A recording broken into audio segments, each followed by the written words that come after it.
ब्रह्मा जी बोले, नारद, जो लक्ष्मी प्राप्ति की इच्छा करता हो वह कमल, बिल्व पत्र, शतपत्र और शंख पुष्प से भगवान शिव की पूजा करे।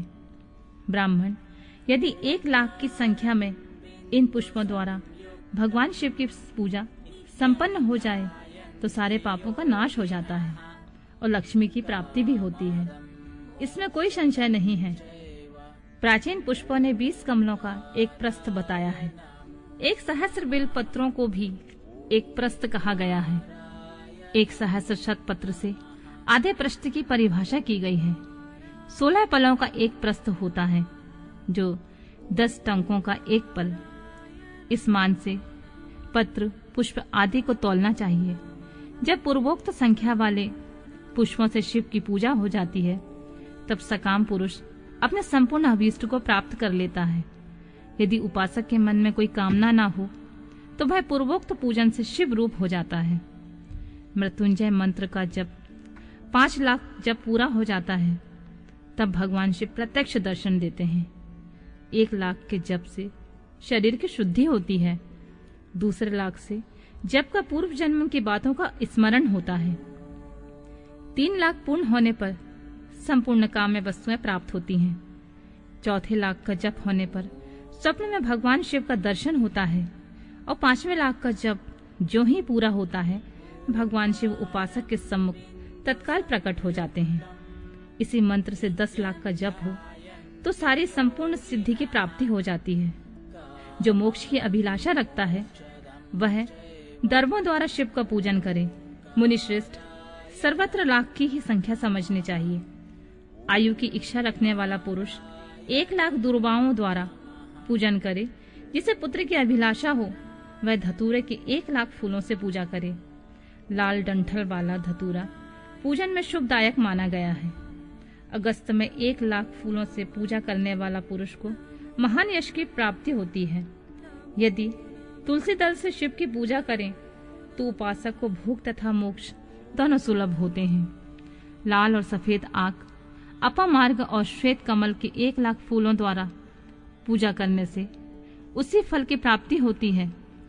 जपा अड़हुल के 1,00,000 फूलों से की गई पूजा शत्रुओं को मृत्यु देने वाली होती है।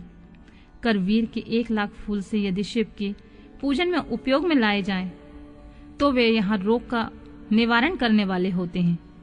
बंदूक के फूलों के पूजन करने से आभूषण की प्राप्ति होती है। चमेली से शिव की पूजा करके मनुष्य वाहनों को उपलब्ध करता है। इसमें संशय नहीं है। अलसी के फूलों से महादेव का पूजन करने वाला पुरुष भगवान विष्णु को प्रिय होता है। शमी पत्रों से पूजा करके मनुष्य मोक्ष को प्राप्त कर लेता है। बेला के फूल चढ़ाने पर भगवान शिव अत्यंत शुभ लक्षणा पत्नी प्रदान करते हैं। जूही के फूलों से पूजा की जाए तो घर में कभी अन्न की कमी नहीं होती है। कनेर के फूलों से पूजा करने पर मनुष्य को वस्त्र की प्राप्ति होती है। सेंदुआरी के सैफालिका के फूल से शिव का पूजन किया जाए तो मन निर्मल होता है। 1,00,000 बिल्व पत्र चढ़ाने पर मनुष्य अपनी सारी काम्य वस्तुएं प्राप्त कर लेता है। हरि सिंगार के फूल से पूजा करने पर सुख संपत्ति की वृद्धि होती है। वर्तमान ऋतु में पैदा होने वाले फूल यदि शिव की सेवा में समर्पित किए जाएं तो वे मोक्ष देने वाले होते हैं। इसमें कोई संशय नहीं है। राई के फूल शत्रुओं को मृत्यु प्रदान करने वाले होते हैं। इन फूलों को 1,00,000 की संख्या में शिव के ऊपर चढ़ाया जाए तो भगवान शिव प्रचुर फल प्रदान करते हैं। चंपा और केवड़े को छोड़कर शेष सभी फूल भगवान शिव को चढ़ाए जा सकते हैं। विप्रवर, महादेव जी के ऊपर चावल चढ़ाने से मनुष्य की लक्ष्मी बढ़ती है। ये चावल अखंडित होने चाहिए और उन्हें उत्तम भक्ति भाव से शिव के ऊपर चढ़ाना चाहिए। रुद्र प्रधान मंत्र से पूजा करके भगवान शिव के ऊपर सुंदर वस्त्र चढ़ाएं। उसी पर चावल रखकर समर्पित करें तो उत्तम है। भगवान शिव के ऊपर गंध, पुष्प आदि के साथ एक श्रीफल चढ़ाकर धूप आदि का निवेदन करें तो पूजा का पूरा फल प्राप्त होता है। वहां शिव के समीप 12 ब्राह्मण को भोजन कराएं। इससे मंत्र पूर्वक सांगोपांग लक्ष्य पूजा संपन्न होती है। जहाँ 100 मंत्र जपने की विधि हो वहां 108 मंत्रों का जाप का विधान किया गया है। तिलों द्वारा शिव को 1,00,000 आहुति दी जाए अथवा 1,00,000 तिलों से शिव की पूजा की जाए तो वह बड़े बड़े पातकों का नाश करने वाली होती है। जौ द्वारा की हुई शिव की पूजा स्वर्गीय सुख की वृद्धि करने वाली, ऐसा ऋषियों का कथन है। गेहूं के बने हुए पकवान से की हुई शंकर जी की पूजा निश्चय ही बहुत उत्तम मानी गई है। यदि उससे 1,00,000 बार पूजा हो तो उससे संतान की वृद्धि होती है। यदि मूंग से पूजा की जाए तो भगवान शिव सुख प्रदान करते हैं। प्रियंगु कंगनी द्वारा सर्वाध्यक्ष परमात्मा शिव का पूजन करने मात्र उपासक के धर्म, अर्थ और काम भोग की वृद्धि होती है तथा वह पूजा समस्त सुखों को देने वाली होती है। अरहर के पत्तों से श्रृंगार करके भगवान शिव की पूजा करें। यह पूजा नाना प्रकार के सुखों और संपूर्ण फलों को देने वाली होती है। मुनि श्रेष्ठ, अब फूलों की लक्ष्य संख्या का तौल बताया जा रहा है। प्रसन्नता पूर्वक सुनो। सूक्ष्म मान का प्रदर्शन करने वाले व्यास जी ने एक प्रस्थ शंख पुष्प को 1,00,000 बताया। 11 प्रस्थ चमेली के फूल हो तो वही 1,00,000 फूलों का मान कहा गया है। जूही के 1,00,000 फूलों का वही मान है। राई के 1,00,000 फूलों का वही 5.5 प्रस्थ है। उपासक को चाहिए वह निष्काम होकर मोक्ष के लिए भगवान शिव की पूजा करे। भक्ति भाव से विधि पूर्वक शिव की पूजा करके भक्तों को पीछे जलधारा समर्पित करनी चाहिए। ज्वर में जो मनुष्य प्रलाप करने लगता है उसकी शांति के लिए जलधारा शुभ कारक बताई गई है। शतरुद्रीय मंत्र से, रुद्र के 11 पाठों से, रुद्र मंत्रों के जप से, पुरुष सूक्त से 6 ऋचा वाले रुद्र सूक्त से, महामृत्युंजय जप से, गायत्री मंत्र से अथवा शिव के शास्त्रोक्त नामों के आदि से प्रणव और अंत में नमः पद जोड़कर बने हुए मंत्रों द्वारा जलधारा आदि अर्पित करनी चाहिए। सुख और संतान की वृद्धि के लिए जलधारा द्वारा पूजन उत्तम बताया गया है। उत्तम भस्म धारण करके उपासक को प्रेम पूर्वक नाना प्रकार के शुभ एवं दिव्य द्रव्यों द्वारा शिव की पूजा करनी चाहिए और शिव पर उनके सहस्त्र नाम मंत्रों से घी की धारा चढ़ानी चाहिए। ऐसा करने पर वंश का विस्तार होता है, इसमें संशय नहीं है। इसी प्रकार यदि 10,000 मंत्रों के द्वारा शिव की पूजा की जाए तो प्रमेह रोग की शांति होती है और उपासक को मनोवांछित फलों की प्राप्ति हो जाती है। यदि कोई नपुंसकता को प्राप्त हो तो वह घी से शिव जी की भली भांति पूजा करे तथा ब्राह्मणों को पूजन कराए तथा ब्राह्मणों को भोजन कराएं। साथ ही उसके लिए मुनीश्वरों ने प्रजापत्य व्रत का भी विधान किया है। यदि बुद्धि जड़ हो जाए तो उस अवस्था में पूजक को केवल शर्करा मिश्रित दूध की धारा चढ़ानी चाहिए। ऐसा करने पर उसे बृहस्पति के समान उत्तम बुद्धि प्राप्त हो जाती है। जब तक 10,000 मंत्रों का जप पूरा न हो जाए तब तक पूर्वाक्त दूध धारा द्वारा भगवान शिव का उत्कृष्ट पूजन चालू रहना चाहिए। जब तन मन अकारण ही उचट जाए, कहीं भी प्रेम न रहे, दुख बढ़ जाए और अपने घर में सदा कलह रहने लगे, तब पूर्वोक्त रूप से दूध की धारा चढ़ाने से सारा दुख नष्ट हो जाता है। सुवासित तेल की पूजा से भोगों की वृद्धि होती है।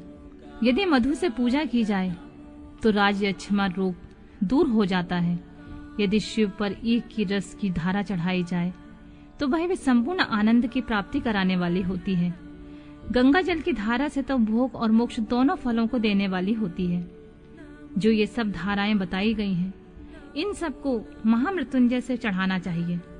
उसमें भी उक्त मंत्र का विधानतः 10,000 जप करना चाहिए और 11 ब्राह्मण को पूछने पर आना चाहिए। ब्रह्मा जी बोले, मुने, हमें पूर्वोक्त आदेश देकर जब महादेव जी अंतर ध्यान हो गए तब मैं उनकी आज्ञा का पालन करने के लिए ध्यान मग्न हो कर्तव्य का विचार करने लगा। उस समय भगवान शंकर को नमस्कार करके श्री हरि से ज्ञान पाकर परमानंद को प्राप्त हो मैंने सृष्टि करने का निश्चय किया। तात भगवान विष्णु भी वहां सदा शिव को प्रणाम करके मुझे आवश्यक उपदेश देकर तत्काल आदृश्य हो गए। वे ब्रह्मांड से बाहर जाकर भगवान शिव की कृपा प्राप्त करके बैकुंठ धाम में जा पहुंचे और सदा वहीं रहने लगे। मैंने सृष्टि की इच्छा से भगवान शिव और विष्णु का स्मरण करके पहले के रचे हुए जल में अपनी अंजुली डालकर जल को ऊपर की ओर उछाला। इसमें वहां एक अंड प्रकट हुआ जो 24 तत्वों का समूह कहा जाता है। विप्रवर, वह विराट आकार वाला अंड जड़ रूप ही था। उसमें चेतनता न देखकर मुझे बड़ा संशय हुआ और मैं अत्यंत कठोर तप करने लगा। 12 वर्षों तक भगवान विष्णु के चिंतन में लगा रहा। तात वह समय पूर्ण होने पर भगवान श्री हरि स्वयं प्रकट हुए और बड़े प्रेम से मेरे अंगों का स्पर्श करते हुए मुझसे प्रसन्नता पूर्वक बोले, ब्राह्मण, तुम वर मांगो, मैं प्रसन्न हूं। मुझे तुम्हारे लिए कुछ अदेय नहीं है। भगवान शिव की कृपा से मैं सब कुछ देने में समर्थ हूं। ब्रह्मा बोले, महाभाग, आपने जो मुझ पर कृपा की है वह सर्वथा उचित है, क्योंकि भगवान शंकर ने मुझे आपके हाथों में सौंप दिया है। विष्णु, आपको नमस्कार है। आज मैं आपसे जो मांगता हूँ उसे दीजिए। प्रभु, वह विराट रूप 24 तत्वों से बना हुआ अंड किसी तरह चेतन नहीं हो रहा है, जड़ीभूत दिखाई देता है। हरे, उस समय भगवान शिव की कृपा से आप यहाँ प्रकट हुए हैं, अतः शंकर के सृष्टि शक्ति या विभूति से प्राप्त हुए इस अंड में चेतनता लाइए। मेरे ऐसा कहने पर शिव की आज्ञा में तत्पर रहने वाले महाविष्णु ने अनंत रूप का आश्रय ले उस अंड में प्रवेश किया।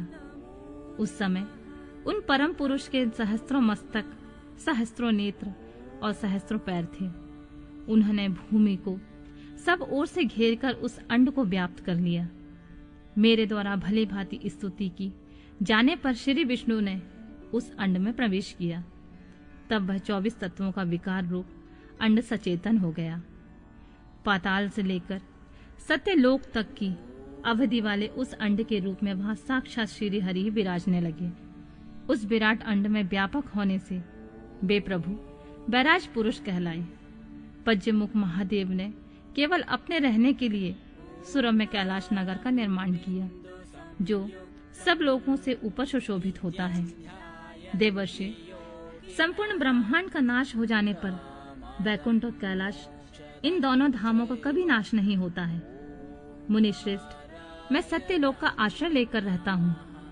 तात, महादेव जी की आज्ञा से मुझ में सृष्टि रचने की इच्छा उत्पन्न हुई है। बेटा, जब मैं सृष्टि की इच्छा से चिंतन करने लगा, उस समय पहले मुझ में अनजान में ही पापपूर्ण तमोगुणी सृष्टि का प्रादुर्भाव हुआ, जिसे अविद्या पज्जक अथवा पज्ज पर्वा अविद्या कहते हैं। तत्पश्चात प्रसन्नचित होकर शंभु की आज्ञा से मैं पुनः अनासक्त भाव से सृष्टि का चिंतन करने लगा। उस समय मेरे द्वारा स्थावर संज्ञा के वृक्ष आदि की सृष्टि हुई, जिसे मुख्य सर्ग कहते हैं। यह पहला सर्ग है। उसे देखकर तथा अपने लिए पुरुषार्थ का साधक नहीं है। यह जानकर सृष्टि की इच्छा रखने वाले मुझ ब्रह्मा से दूसरा स्वर्ग प्रकट हुआ, जो दुख से भरा हुआ है। उसका नाम है तिर्यक स्त्रोता। जो सर्ग भी पुरुषार्थ का साधक नहीं है, उसे भी पुरुषार्थ साधन की शक्ति से रहित जान जब मैं पुनः सृष्टि का चिंतन करने लगा, तब मुझसे शीघ्र ही तीसरे सात्विक सर्ग का प्रादुर्भाव हुआ, जिसे ऊर्ध्व स्त्रोता कहते हैं। यह वेद सर्ग के नाम से विख्यात हुआ। वेद सर्ग सत्यवादी तथा अत्यंत सुखदायक है। उसे भी पुरुषार्थ साधन की रुचि एवं अधिकार से रहित मानकर मैंने अन्य सर्ग के लिए अपने स्वामी श्री शिव का चिंतन आरंभ किया। तब भगवान शंकर की आज्ञा से एक रजोगुणी सृष्टि का प्रादुर्भाव हुआ, जिसे अवाक्य स्त्रोता कहते हैं। इस स्वर्ग के प्राणी मनुष्य हैं, जो पुरुषार्थ साधन के उच्च अधिकारी हैं। तदंतर महादेव जी की आज्ञा से भूत आदि की सृष्टि हुई। इस तरह मैंने 5 तरह के वैकृत सृष्टि का वर्णन किया है।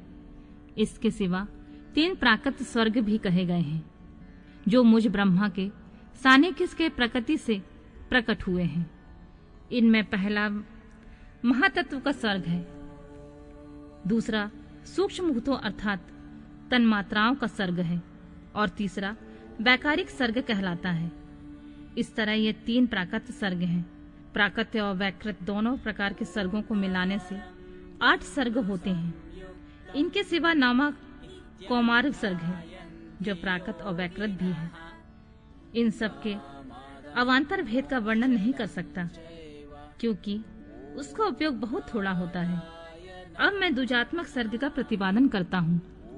इसी का दूसरा नाम कौमार सर्ग है, जिसमें सनक, स्नंदन और कुमार आदि के महत्वपूर्ण सृष्टि हुई है। सनक आदि मेरे 4 मानस पुत्र हैं, जो मुझ ब्रह्मा के समान ही हैं। वे महान वैराग्य से संपन्न और उत्तम व्रत का पालन करने वाले हैं। उनका मन सदा भगवान शिव के चिंतन में ही लगा रहता है। वे संसार से विमुख और ज्ञानी हैं। उन्होंने मेरे आदेश देने पर वे सृष्टि के कार्य में मन नहीं लगाया। मुनि श्रेष्ठ नारद, सनकादि कुमारों को दिए हुए नकारात्मक उत्तर को सुनकर मैंने बड़ा भयंकर क्रोध प्रकट किया। उस समय मुझ पर मोह छा गया था। उस अवसर पर मैंने मन ही मन भगवान विष्णु का स्मरण किया। वे शीघ्र आ गए और उन्होंने मुझे समझाते हुए मुझसे कहा, तुम भगवान शिव की प्रसन्नता के लिए तपस्या करो मुनि श्रेष्ठ। श्री हरि ने जब मुझे ऐसी शिक्षा दी, तब मैं महाघोर एवं उत्कृष्ट तप करने लगा। सृष्टि के लिए तपस्या करते मेरी दोनों भौएं और नासिका के मध्य भाग में, जो उनका अपना ही अभिमुक्त स्थान था, महेश्वर के 3 मूर्तियों में अन्यतम पूर्वांश सर्वेश्वर और दया सागर भगवान शिव का अर्धनारीश्वर रूप में प्रकट हुए, जो जन्म से रहित तेज की राशि सर्वज्ञ है। उन नील लोलित नामधारी साक्षात उमा बल्लभ शंकर के सामने देखकर बड़ी भक्ति से मस्तक झुकाकर उनकी स्तुति करके मैं बड़ा प्रसन्न हुआ। उन देव देवेश्वर से बोला, प्रभु आप भांति भांति के जीवों की सृष्टि कीजिए। मेरी यह बात सुनकर उन देवाधिदेव महेश्वर रुद्र ने अपने ही समान बहुत से रुद्र गणों की सृष्टि की। तब मैंने स्वामी महेश्वर महारुद्र से कहा, देव आप ऐसे ही जीवों की युक्त हो। मुनि श्रेष्ठ, मेरी ऐसी बात सुनकर करुणा सागर महादेव हंस पड़े और तत्काल इस प्रकार बोले, विधाता मैं जन्म और मृत्यु के भय से युक्त अशोभन जीवों की सृष्टि नहीं करूंगा, क्योंकि वे कर्मों के अधीन हो दुख के समुद्र में डूबे रहेंगे। मैं तो दुख के सागर में डूबे हुए उन जीवों का उद्धार मात्र करूंगा। गुरु का स्वरूप धारण करके उत्तम ज्ञान प्रदान करके उन सबको संसार सागर से पार करूंगा। प्रजापति, दुख में डूबे हुए सारे जीवों की सृष्टि तो तुम ही करो। मेरी आज्ञा से इस कार्य में प्रवृत्त होने के कारण तुम्हें माया नहीं बांध सकेगी। मुझसे ऐसा कहकर श्रीमान भगवान नील लोहित महादेव मेरे देखते ही देखते अपने पार्षदों के साथ वहां से तत्काल नारद हो गए। उसके बाद मैंने शब्द तंत्र मात्राएं आदि सूक्ष्म भूतों को स्वयं ही पंजीकृत करके, अर्थात उन 5 का परस्पर सम्मिश्रण करके उनमें स्थूल आकाश, वायु, अग्नि, जल और पृथ्वी की सृष्टि की। पर्वतों, समुद्रों और वृक्षों आदि को उत्पन्न किया। कला से लेकर युग पर्यंत जो काल विधान है उसकी रचना की। मुने, उत्पत्ति और विनाश वाले और बहुत से पदार्थों का मैंने निर्माण किया, परंतु इसमें मुझे संतोष नहीं हुआ। मैंने साम्य शिव का ध्यान करके मैंने धर्मपरायण पुरुषों की सृष्टि की।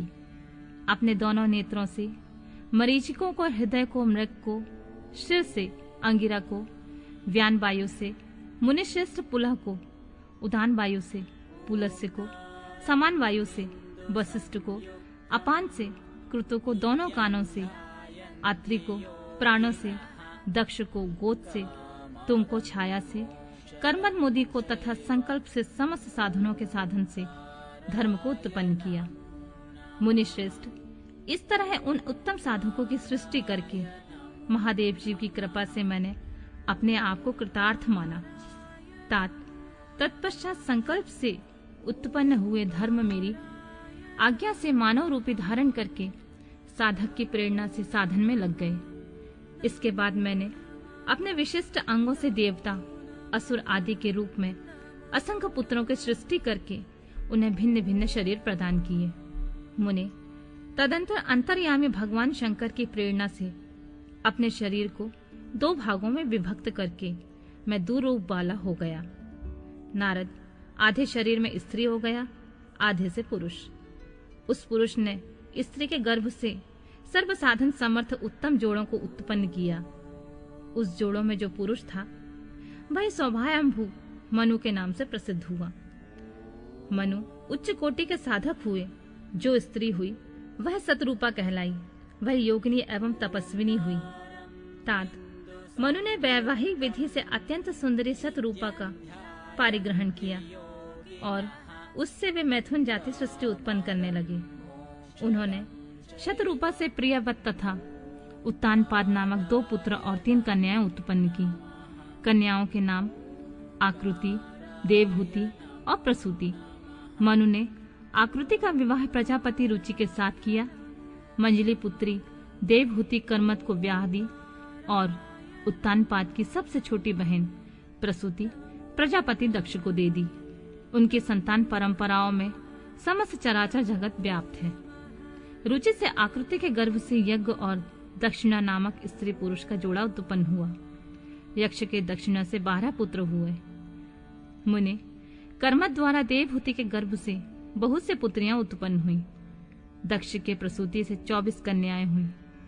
उनमें से श्रद्धा आदि 13 कन्याओं के विवाह दक्ष ने धर्म के साथ कर दिए। मुनीश्वर, धर्म की उन पत्नियों के नाम सुनो। श्रद्धा, लक्ष्मी, धृति, तुष्टि, पुष्टि, मेघा, क्रिया, बुद्धि, लज्जा, वसु, शांति, सिद्धि और कीर्ति, ये सब 13 हैं।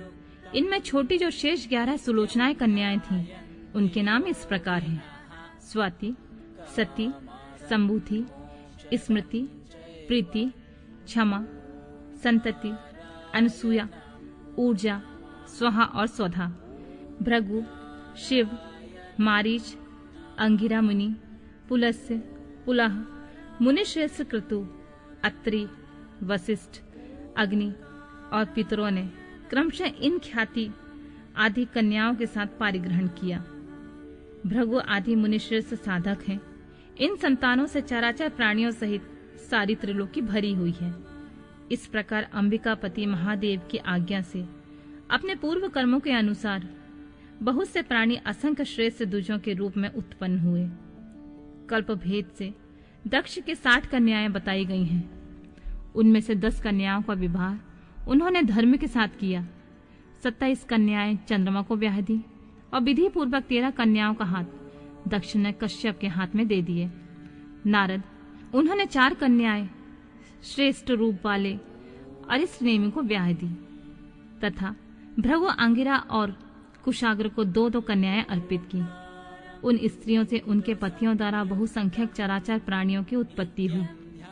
मुनि श्रेष्ठ दक्ष ने महात्मा कश्यप को जिन 13 कन्याओं का विधि पूर्वक दान किया था, उनकी संतान से सारे त्रिलोक व्याप्त है।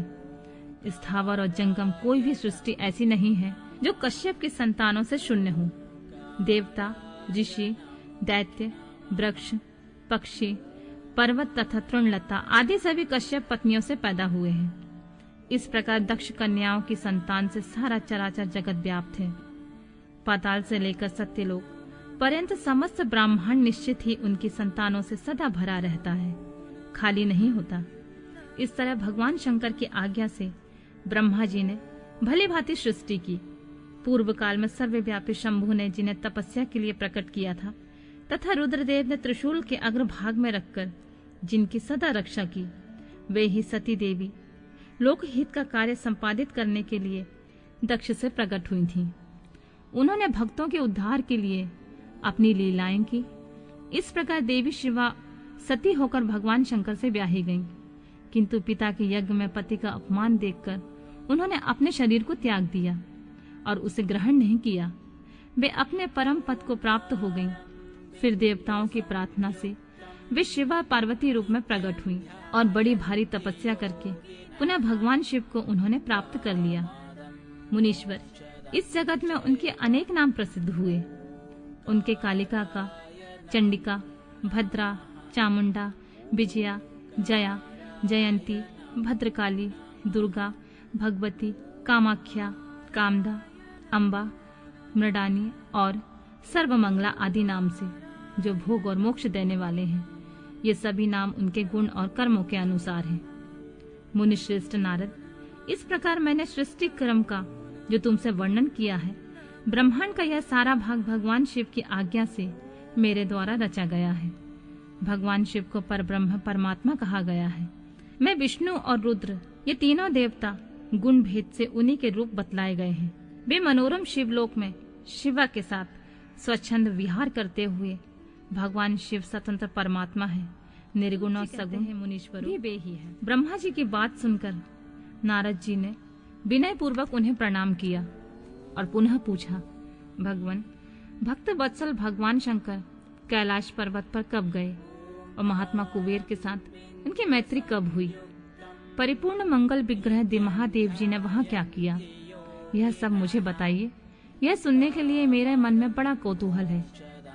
ब्रह्मा जी ने कहा, नारद सुनो, चंद्रमौली भगवान शंकर का चरित्र का वर्णन करता हूँ। वे कैसे कैलाश पर्वत पर गए और कुबेर के साथ उनकी किस प्रकार मैत्री हुई, यह सब मैं सुनाता हूँ। कांपिल्य नगर में यज्ञदत्त नाम से प्रसिद्ध एक ब्राह्मण रहते थे, जो बड़े सदाचारी थे। उनका एक पुत्र हुआ जिसका नाम गुणनिधि था। वह बड़ा ही दुराचारी और जुआरी हो गया था। पिता ने अपने इस पुत्र को त्याग दिया और घर से निकाल दिया। वह घर से निकल गया और कई दिनों तक भूखा भटकता रहा। एक दिन वह नैवेद्य चुराने की इच्छा से एक शिव मंदिर में गया। वहां उसने अपने वस्त्र को जलाकर उजाला किया। यह मानो उसके द्वारा भगवान शिव के लिए दीपदान किया गया। तत्पश्चात वह चोरी में पकड़ा गया और उसे प्राण दंड मिला। अपने कुकर्मों के कारण वह यमदूत द्वारा बांधा गया। इतने में ही भगवान शंकर के पार्षद वहां आ पहुंचे। उन्होंने उसे उनके बंधन से छुड़ा दिया। शिवगणों के संग में उसका हृदय शुद्ध हो गया। अतः वह उन्हीं के साथ तत्काल शिवलोक में चला गया। वहां सारे दिव्य भोगों का उपभोग तथा उमा महेश्वर का सेवन करके कालांतर में वह कलिंग राज अरिंदम का पुत्र हुआ। वहां उसका नाम था दम। वह निरंतर भगवान शिव की सेवा में लगा रहता था। बालक होने पर भी वह दूसरे बालकों के साथ शिव का भजन किया करता था। वह क्रमशः युवा अवस्था में प्राप्त हुआ और पिता के परलोक गमन के पश्चात राज सिंहासन पर बैठा। राजा दम बड़ी प्रसन्नता के साथ सब और शिव धर्मों का प्रचार करने लगे। भूपाल दम का दमन करना दूसरों के लिए सर्वथा कठिन था। ब्राह्मण समस्त शिवालयों में दीपदान करने के अतिरिक्त वे दूसरे किसी धर्म को नहीं जानते थे। उन्होंने अपने राज्य में रहने वाले समस्त ग्रामाध्यक्षों को बुलाकर यह आज्ञा दे दी कि शिव मंदिर में दीपदान करना सबके लिए अनिवार्य होगा। जिस जिस ग्रामाध्यक्ष के गांव में जितने शिवालय हैं, वहां वहां बिना कोई विचार किए सदा दीप जलाना चाहिए। आजीवन इसी धर्म का पालन करने के कारण राजा दम ने बहुत बड़ी धर्म संपत्ति का संचय कर लिया। फिर वे काल धर्म के अधीन हो गए। दीपदान की वासना से युक्त होने के कारण उन्होंने शिवालय में बहुत से दीप जलवाए और उसके फल स्वरूप जन्मांतर से वे रत्नमय दीपों के प्रभा से आश्रय हो। दीपदान की वासना से युक्त होने के कारण उन्होंने शिवालयों में बहुत से दीप जलवाए और उसके फल स्वरूप जन्मांतर में रत्नमय दीपों की प्रभा के आश्रय हो अलकापुरी के स्वामी हुए। इस प्रकार भगवान शिव के लिए किया हुआ थोड़ा सा भी हवन या आराधन समयानुसार महान फल देता है। ऐसा जानकर उत्तम सुख की इच्छा रखने वाले लोगों को शिव का भजन अवश्य करना चाहिए। वह दीक्षित का पुत्र जो सदा सब प्रकार के अधर्मों से रचा बचा रहता था, देवयोग से शिवालय में धन चुराने के लिए गया और उसने स्वार्थवश अपने कपड़े को दीपक की बत्ती बनाकर उसके प्रकाश से शिवलिंग के ऊपर अंधेरा दूर कर दिया। इन सत्कर्म के फलस्वरूप वह कलिंग देश का राजा हुआ और धर्म में उसका अनुराग हो गया। फिर दीप की वासना का उदय होने से शिवालय में दीप जलवाकर उसने यह दिक्पाल का पद पा लिया। मुनीश्वर, देखो तो सही, कहाँ उसका वह कर्म और कहाँ उसके दिक्पाल की पदवी जिसका यह मानव धर्म प्राणी इस समय यहाँ उपभोग कर रहा है। तात यह तो उसके ऊपर शिव के संतुष्ट होने की बात बताई गई है। अब एक चित होकर यह सुनो कि किस प्रकार सदा के लिए उसकी भगवान शिव के साथ मित्रता हो गई। मैं इस प्रसंग का तुमसे वर्णन करता हूँ। नारद, पहले के पाद्य कल्प की बात है। मुझ ब्रह्मा के मानस पुत्र पुलस से विश्वा का जन्म हुआ और विश्वा के पुत्र वैश्रवण कुबेर हुए। उन्होंने पूर्व काल में अत्यंत उग्र तपस्या के द्वारा त्रिनेत्रधारी महादेव की आराधना करके विश्वकर्मा की बनाई हुई उस अलकापुरी का उपभोग किया। जब वह कल्प व्यतीत हो गया और मेघवाहन कल्प आरंभ हुआ, तब उस समय यज्ञदत्त का पुत्र, जो प्रकाश का दान करने वाला था, कुबेर के रूप में अत्यंत दुस्सह तपस्या करने लगा।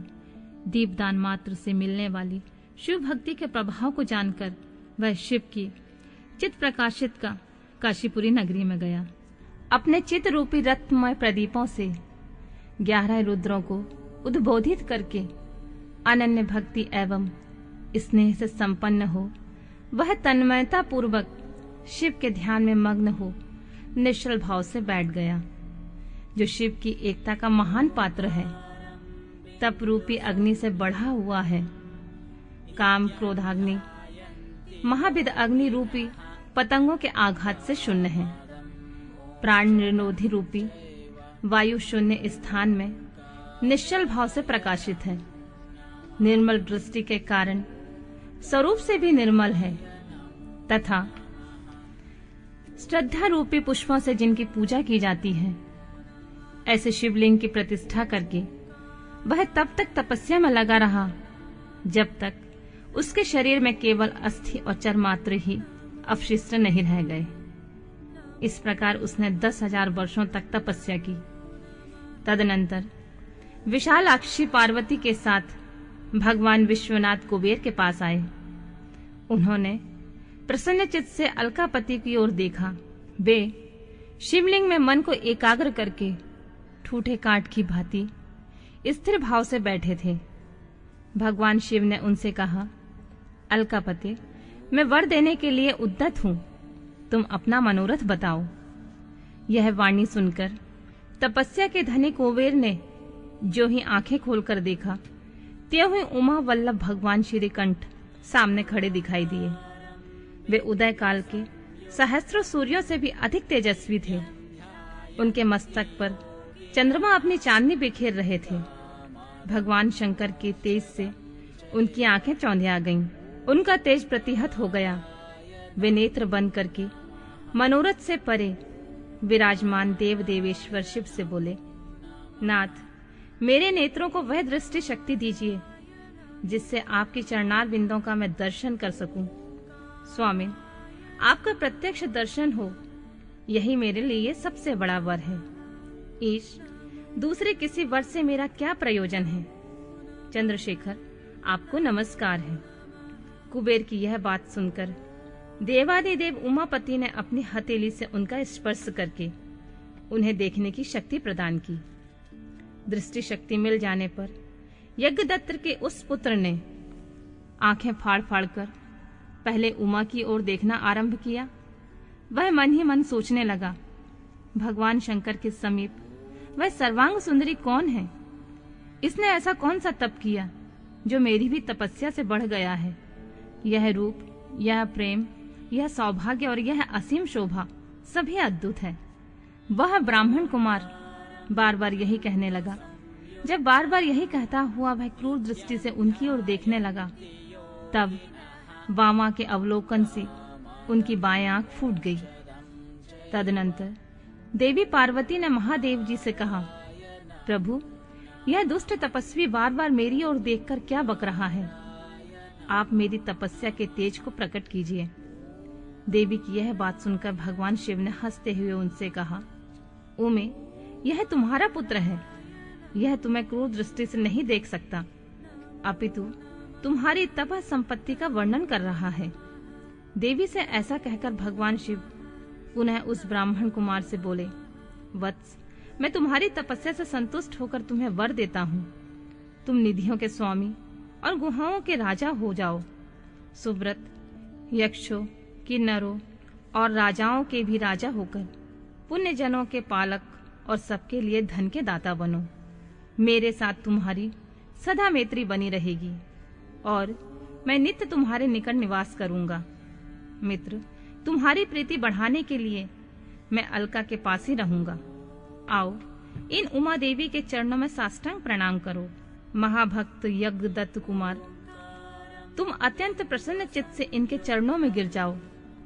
ब्रह्मा जी कहते हैं, नारद, इस प्रकार वर देकर भगवान शिव ने पार्वती देवी से फिर कहा, देवेश्वरी, इस पर कृपा करो। तपस्विनी, यह तुम्हारा पुत्र है। भगवान शंकर का यह कथन सुनकर जगदम्बा पार्वती ने प्रसन्नचित्त होकर यज्ञदत्त कुमार से कहा, वत्स, भगवान शिव में सदा तुम्हारी निर्मल भक्ति बनी रहे। तुम्हारी बाईं आंख तो फूट गई है, इसलिए एक ही पिंगल नेत्र से युक्त रहो।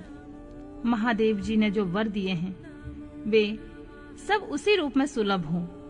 बेटा, मेरे रूप के प्रति ईर्ष्या करने के कारण तुम कुबेर नाम से प्रसिद्ध हो जाओगे। और कुबेर का वर देकर भगवान देवेश्वर पार्वती के साथ अपने विश्वेश्वर धाम चले गए। इस तरह कुबेर ने भगवान शंकर की मैत्री प्राप्त की और अलकापुरी के पास जो कैलाश पर्वत है, वह भगवान कैलाश पर्वत पर गमन तथा सृष्टि खंड का उपसंहार। ब्रह्मा जी कहते हैं, नारद मुने, कुबेर के तपोबल से भगवान शिव का जिस प्रकार पर्वत श्रेष्ठ कैलाश पर शुभागमन हुआ है, वह प्रसंग सुनो। कुबेर को वर देने वाले विश्वेश्वर शिव जब उन्हें निधिपति होने का वर देकर अपने उत्तम स्थान को चले गए, तब उन्होंने मन ही मन इस प्रकार विचार किया, ब्रह्मा जी के ललाट से जिनका प्रादुर्भाव हुआ है तथा जो प्रलय का कार्य संभालते हैं, वे रुद्र मेरे पूर्ण स्वरूप हैं। अतः उन्हीं के रूप में मैं गुहाओं के निवास स्थान कैलाश पर्वत को जाऊंगा। उन्हीं के रूप में कुबेर का मित्र बनकर उसी पर्वत पर विलास पूर्वक रहूंगा और बड़ा भारी तप करूंगा। शिव की इच्छा का चिंतन करके उन रुद्रदेव ने कैलाश जाने के लिए उत्सुक डमरू बनाया। डमरू की वह ध्वनि जो उत्साह बढ़ाने वाली थी, तीनों लोकों में व्याप्त हो गई।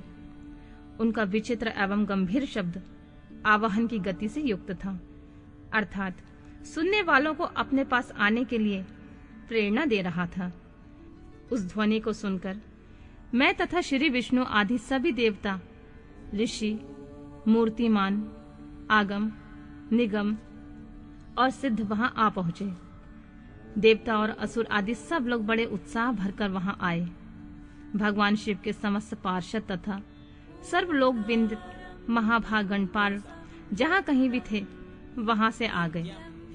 इतना कहकर ब्रह्मा जी ने वहां आए हुए गणपालों का नामोल्लेख पूर्वक विस्तृत परिचय दिया। फिर इस प्रकार कहना आरंभ किया। वे बोले, वहां असंख्य महाबली गणपाल पधारे। वे सब के सब सहस्त्र भुजाओं से युक्त थे और मस्तक पर जटा का ही मुकुट धारण किए हुए थे। सभी चंद्रचूड़, नीलकंठ और त्रिलोचन थे। हार, कुंडल, केयूर तथा मुकुट आदि से अलंकृत थे। वे मेरे श्री विष्णु के तथा इंद्र के समान तेजस्वी जान पड़ते थे। अणिमा आदि 8 सिद्धियों से घिरे थे तथा करोड़ों सूर्यों के समान उद्दासित हो रहे थे। उस समय भगवान शिव ने विश्वकर्मा को उस पर्वत पर निवास स्थान बनाने की आज्ञा दी। अनेक भक्तों के साथ अपने और दूसरों के रहने के लिए यथायोग्य आवास तैयार करने का आदेश दिया। मुने, जब विश्वकर्मा ने भगवान शिव की आज्ञा के अनुसार उस पर्वत पर जाकर शीघ्र ही नाना प्रकार के ग्रहों की रचना की, फिर श्री हरि की प्रार्थना से कुबेर पर अनुग्रह करके भगवान शिव सानंद कैलाश पर्वत पर गए। उत्तम मुहूर्त में अपने स्थान में प्रवेश करके भक्त वत्सल परमेश्वर शिव ने सबको प्रेम दान दे सनाथ किया। इसके बाद आनंद से भरे हुए श्री विष्णु आदि समस्त देवताओं, मुनियों और सिद्धों ने शिव का प्रसन्नता पूर्वक अभिषेक किया। हाथों में नाना प्रकार की भेंट लेकर सबने क्रमशः उनका पूजन किया और बड़े उत्सव के साथ उनकी आरती उतारी। मुने, उस समय आकाश से फूलों की वर्षा हुई जो मंगल सूचक थी। सब और जय जयकार और नमस्कार के शब्द गूंजने लगे। महान उत्साह फैला हुआ था जो सबको सुख बढ़ा रहा था। उस समय सिंहासन पर बैठकर श्री विष्णु आदि सभी देवताओं द्वारा की हुई यथोचित सेवा को बारंबार ग्रहण करते हुए भगवान शिव बड़ी शोभा पा रहे थे। देवता आदि सब लोगों ने सार्थक एवं प्रिय वचनों द्वारा लोक कल्याणकारी भगवान शंकर का पृथक पृथक स्तवन किया। सर्वेश्वर मुनि प्रसन्नचित्त वह स्तवन सुनकर उन सबको प्रसन्नता पूर्वक मनोवांछित फल एवं अभीष्ट वस्तुएं प्रदान की। मुने तदनंतर श्री विष्णु के साथ मैं तथा अन्य देवता और मुनि मनोवांछित वस्तु पाकर आनंदित होकर भगवान शिव की आज्ञा से अपने अपने धाम को चले गए। कुबेर भी शिव की आज्ञा से प्रसन्नता पूर्वक अपने स्थान को गए। फिर वे भगवान शंभु जो सर्वथा स्वतंत्र हैं, योग परायण एवं ध्यान तत्पर होकर पर्वत प्रवर कैलाश पर रहने लगे। कुछ काल बिना पत्नी के ही बिताकर परमेश्वर शिव ने दक्ष कन्या सती को पत्नी के रूप में प्राप्त किया। देवर्षि फिर वे महेश्वर दक्ष कुमारी सती के साथ विहार करने लगे और लोकाचार पारायण से सुख का अनुभव करने लगे। मुनीश्वर, इस प्रकार मैंने तुमसे यह रुद्र के अवतार का वर्णन किया है, साथ ही उनके कैलाश पर आगमन और कुबेर के साथ मैत्री का प्रसंग सुनाया है। कैलाश के अंतर्गत होने वाली उनकी ज्ञानवर्धिनी लीला का वर्णन किया है, जो इहलोक और परलोक में सदा संपूर्ण मनोवांछित फल देने वाली होती है।